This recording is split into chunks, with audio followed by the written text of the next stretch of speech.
몇 년 전까지만 해도 눈이 오면 가장 먼저 생각나는 건 바로 눈사람 만들기와 눈싸움이었습니다. 그러나 요즘에 눈 오는 날에는 조금 다른 놀이들이 유행하고 있다고 하는데요. 그중 하나가 바로 눈오리 만들기입니다. 사실 눈오리를 만드는 기구는 굉장한 인기를 끌어서 첫눈이 오기 시작할 때쯤에는 없어서 못 구할 정도라고 하는데요. 이렇게 한국인들만의 기발한 눈놀이는 글로벌 커뮤니티에까지 소개되며 많은 화제가 되기도 했죠. 그리고 한 외국인은 그 어떤 나라에서도 볼 수 없는 한국인들만의 눈 내리는 날 모습을 소개했고 이 글이 굉장한 화제가 되고 있다고 합니다. 그렇다면 이 외국인이 대체 어떤 일을 겪은 것인지 자세한 내용 살펴보도록 하겠습니다. 저는 미국 출신의 흑인이고 흑인은 아시아의 언어나 문화, 그 어떤 것과도 조화될 수 없을 것이라는 사람들의 편견을 깨부수고자 노력해왔습니다.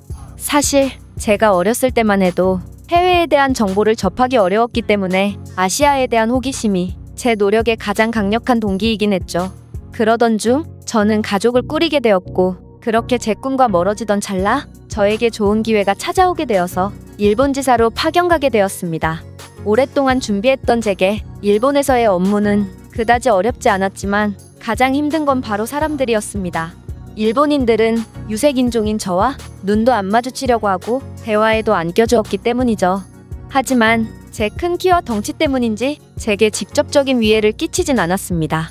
하지만 저는 제 아내와 아이가 겪는 고통을 목격하고 바로 한국으로 떠나게 되었는데 알고 보니 일본에서 사는 동안 제 아내와 아이는 직접적인 인종차별을 종종 겪었기 때문이에요. 심지어 언제는 눈이 많이 와서 아이를 학원에서 데려오려고 가고 있는데 일본의 한 성인 남성이 제 아이에게 눈덩이를 던지면서 너희 나라로 돌아가라라며 소리를 지르는 것을 발견한 적이 있어요. 제가 바로 뛰어가니 그 일본인은 뻔뻔하게도 모르쇠로 일관했고 경찰에 신고했으나 경찰은 외국인인 우리말을 전혀 들어주려고 하지 않더군요. 저는 가족을 위해 그 길로 회사에 연락을 하게 되었고 감사하게도 저는 한국지사로 재발령이 나서 몇 달 후 가족과 함께 한국으로 이동할 수 있었습니다. 계약 기간을 채우지 못해서 각종 수당을 포기해야 했고 새로운 언어와 문화를 공부해야 했지만 제게 가족은 돈보다 훨씬 중요했죠. 놀랍게도 한국은 지리적으로도 일본과 바로 옆에 있었지만 두 나라의 문화는 상당히 달랐어요. 한국인들은 제 아내에게 굉장히 잘 대해줬고 아내는 새로운 모임에서 많은 도움을 받았는지 지역 기반 중고 앱을 설치해서 틈만 나면 그 앱을 들락날락 하더라고요.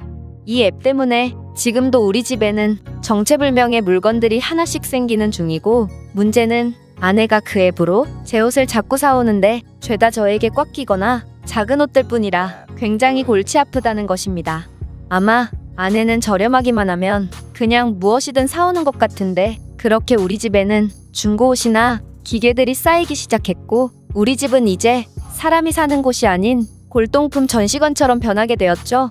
어쨌든 한 번은 한국에서 눈이 엄청나게 내린 적이 있었습니다. 그리고 휴대폰을 보던 제 아내는 지금 당장 나가자며 저와 제 아이의 손을 이끌었죠.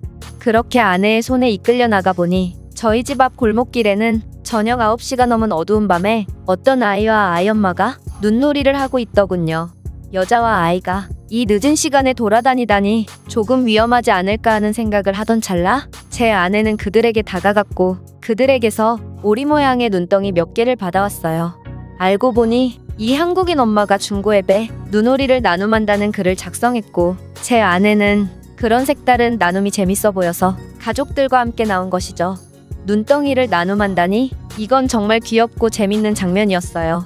그렇게 제 아이는 눈오리를 가지고 놀다가 한국인 아이가 갖고 노는 눈오리 기구에 관심을 갖기 시작했고 한국인 아이는 흔쾌히 같이 놀자며 제 아이와 함께 눈오리를 만들기 시작했습니다. 그 와중에도 앱을 보고 눈오리를 받으려는 사람들 몇 명이 찾아왔고 그들은 아이들에게 음료수나 초콜릿 등을 주며 격려해 주더라고요. 이 장면을 본 저는 한국에 눈 오는 날은 모르는 사람들이더라도 모두가 함께 즐기는 날이구나 싶어 너무 따뜻하고 아름답다는 생각이 들었습니다. 그렇게 두 아이들은 정신없이 놀았고 한국인 아이는 이제 엄마와 함께 집에 들어가 봐야 할 것 같다며 더 놀고 싶으면 눈오리 기구를 가지라며 제 아이에게 기구를 내밀더군요. 저는 제 아이 대신 괜찮다며 손살에 쳤지만 한국인 아이 엄마는 자신들은 이미 많이 놀기도 했고 집에 똑같은 기구가 하나 더 있다며 받으라고 말했어요. 저는 끝까지 받지 않으려고 했지만 제 아이의 간절한 눈망울을 무시할 수 없었고 결국 감사한 마음으로 그 기구를 받았어요. 나중에 알고 보니 이 기구는 너무 인기가 많아서 쉽게 구할 수도 없더라고요. 이 여성이 글을 올렸던 중고 앱을 이용한다면 이 기구를 비싸게 판매할 수도 있었을 텐데 그냥 우리를 위해 호의를 베풀어주는 모습에 저는 굉장한 감동을 느꼈습니다.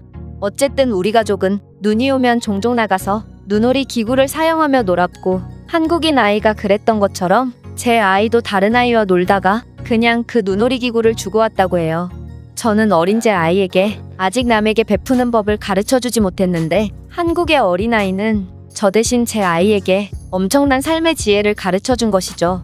남과 함께 더불어 살아가는 한국인들의 삶을 보고 저 또한 많은 것들을 배울 수 있었고 일본에서는 눈덩이를 맞으며 차별을 당했지만 한국에서는 뜻하지 않은 선물을 주고받으며 아름다운 삶을 살아가고 있습니다. 우리를 아무 편견 없이 대해주는 한국인들에게 진심 어린 감사를 표하며 앞으로도 한국과 좋은 인연을 유지했으면 좋겠어요. 이 외국인의 글은 여기까지입니다. 사실 눈오리를 나눔한다는 건 결국 눈덩이를 무료로 주겠다는 뜻이기 때문에 관점에 따라서는 아무런 의미가 없는 행동일 수도 있습니다.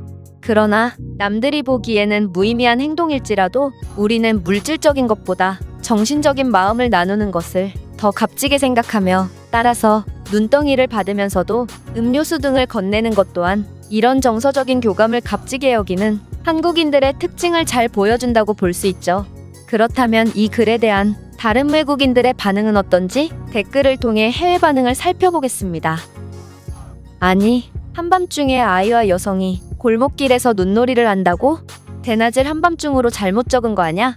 제대로 정신이 박힌 어머니라면 위험한 어두운 밤에 아이를 데리고 밖으로 나가는 경우는 없을 거야. 아니, 한국에는 더 늦은 시간에 보호자도 없이 혼자 돌아다니는 아이들이 굉장히 많다.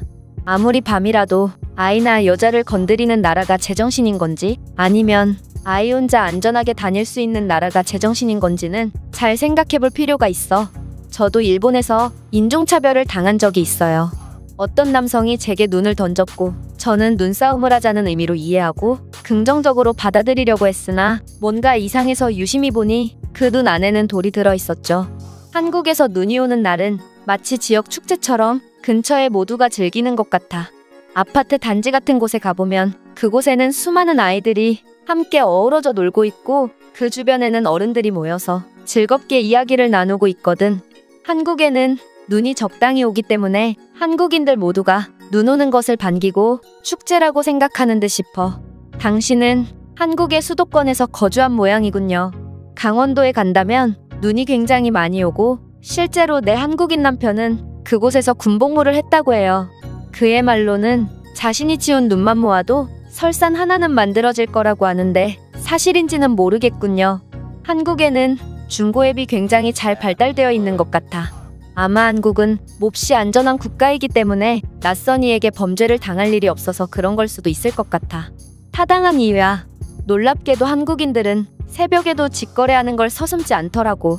내 나라였으면 이건 그냥 범죄를 저질러 달라고 애원하는 꼴이지? 한국인들은 정말 편견이 없는 것 같아. 한국의 아이들도 외국인 아이들을 보면 아무 거리낌 없이 그냥 어울려 놀곤 하거든. 맞아. 일본에서는 아이들조차 외국인 아이를 보면 두려워하고 경계를 하며 배척하려고 하던데 한국의 아이들은 오히려 외국의 아이들에게 더욱 잘 대해주는 것 같아. 한국에 대해 알면 알수록 제가 사는 삶은 그렇게 행복한 삶이 아니라는 것을 느껴 슬픕니다. 밤에도 어디든 돌아다니고 모르는 사람과도 이런저런 것들을 주고받으며 사는 한국인들을 보면 차라리 한국에 대해 잘 몰랐던 때로 돌아가고 싶다는 생각도 들어요. 맞아요. 내 나라에서는 절대로 불가능한 것들을 한국인들은 당연하다는 듯 행동하곤 하거든요. 특히나 당신이 한국에서 일주일이라도 살아본다면 인생에서 진짜 중요한 게 뭔지 그리고 왜 우리가 한국을 따라해야 하는지 정확히 알 수 있을 거예요. 다 큰 성인 남성이 약자를 보호해주지는 못할 망정 오히려 눈을 던지며 위협을 주는 걸 보고 정말 일본인들은 부끄러움을 모르는 사람들이라는 것을 느꼈어요. 특히 이런 저지를 자국민이라고 감싸주는 경찰을 보면 정말 이 나라가 선진국이 맞나 싶네요. 일본인들은 약자에게 강하고 강자에게 약한 성질을 갖고 있거든. 아이에게는 그렇게 소리를 지르고도 글쓴이가 쫓아오니 모르쇠로 일관하는 것만 봐도 그렇지. 제가 준비해온 내용은 여기까지입니다. 끝까지 시청해주셔서 진심으로 감사드리며 여러분들의 구독과 좋아요, 알림 설정은 영상 제작에 큰 힘이 됩니다. 이상 세모튜브였습니다.